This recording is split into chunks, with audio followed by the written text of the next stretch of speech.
A just published aviation report is revealing what caused the fatal Air India crash last month. The report states that a fuel cutoff switch caused the aircraft to fall from the sky just moments after takeoff. 260 people were killed in that crash. But what we don't know is whether the switch was deployed by a pilot or if this was a computer malfunction. Arunima with CNN affiliate News 18 has more.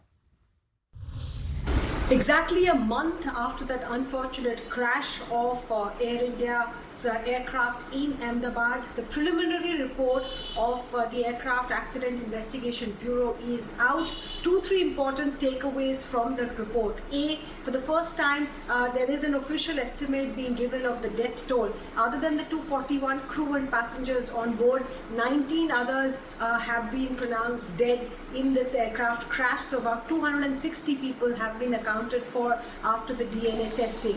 That's the official estimate. Now, why did the crash happen is the big question that everyone is asking. While the AAIB report, it's a 15-page report, they have not reached any conclusion. They have given us enough indication. Unlike what was being expected, this is quite a comprehensive report, and it clearly tells us that the fuel switch was in a cut-off position. Because the fuel was cut off, the twin engines lost thrust, they lost power, and that in all possibility led to the crash. This is one point which has been made very clear in the preliminary report. However, the question that remains unanswered is how was the fuel switch cut off? Who was responsible for it? So one thing that the cockpit voice recorder has brought on record, and it has been mentioned in the AAIB report, is the conversation between the pilot and the co-pilot, where one of those pilots asked the colleague, why have you cut off the fuel switch? And he responds by saying, I have not.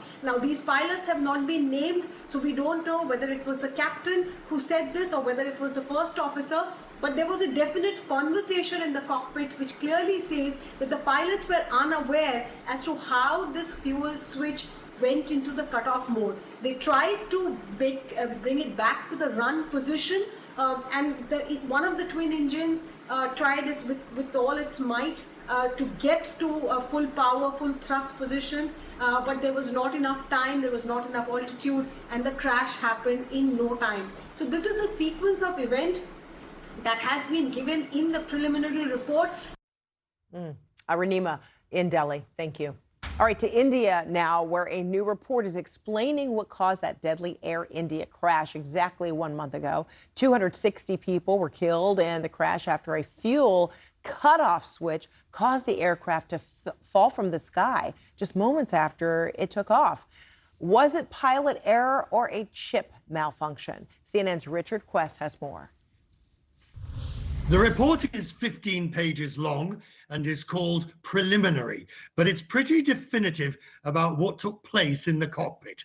Apparently, barely a minute after the plane took off, the fuel cutoff switches were moved from run to cut, thus starving the engines of fuel.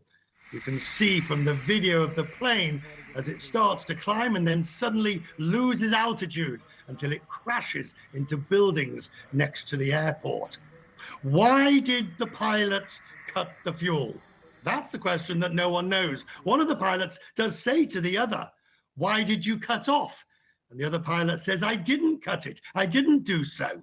And then both switches are put back on to run. But it's too late.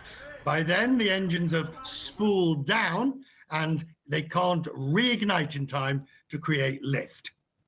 We may never really know the reason why one of the pilots did switch off the fuel. What we do know is that the switches were moved in both directions and that was the cause of the crash. Was it deliberate or by accident?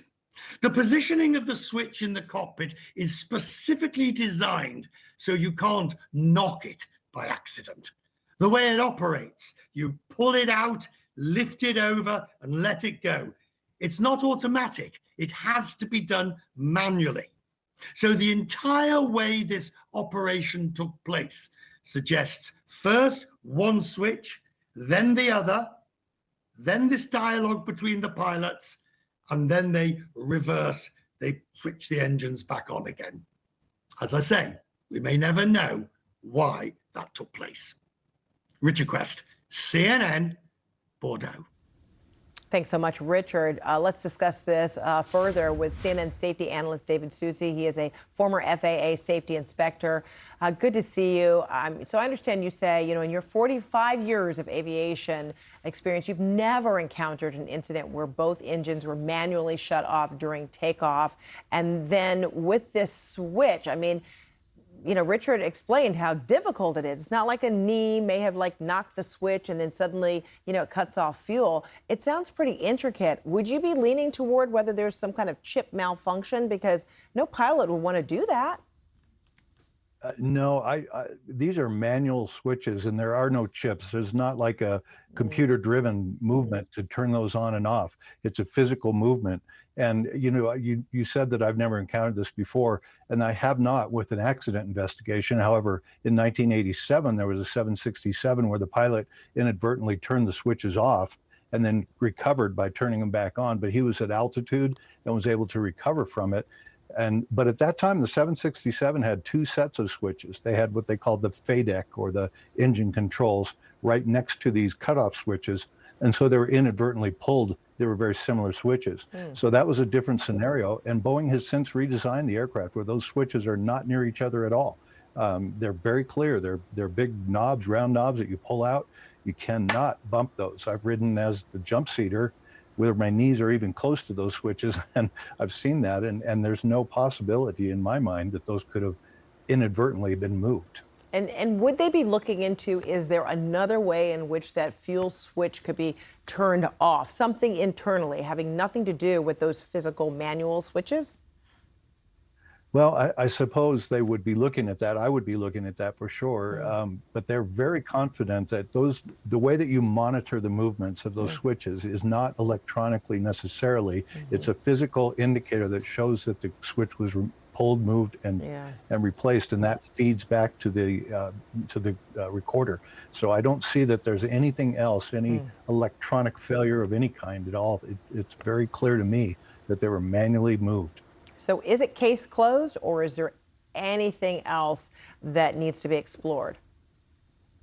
Well, what I would continue to explore is, as you said, I can't imagine a pilot intentionally doing this. So what the things I would be looking at is, were there things in the pilot's day that would have caused them to become delirious or have problems or medical conditions, that kind of thing, because it was very hot. It was over 105 degrees that day. One of the pilots had to go out and do the pre-flight inspection around the aircraft. It was not their first flight of the day. There was a lot going on, and that kind of thing can cause your mind to play tricks on you. And typically you'll check with the other pilot and say, I'm going to move these switches. And then you do. That didn't happen. That communication didn't occur. So if I was to look at something nefarious versus delirious, I would lean towards delirious at this point, where the pilot was not in his right mind at the moment. But again, a lot to learn about what's happened here still. Yeah. Oh, how sad. 260 people. All right. David Susi, thank you so much.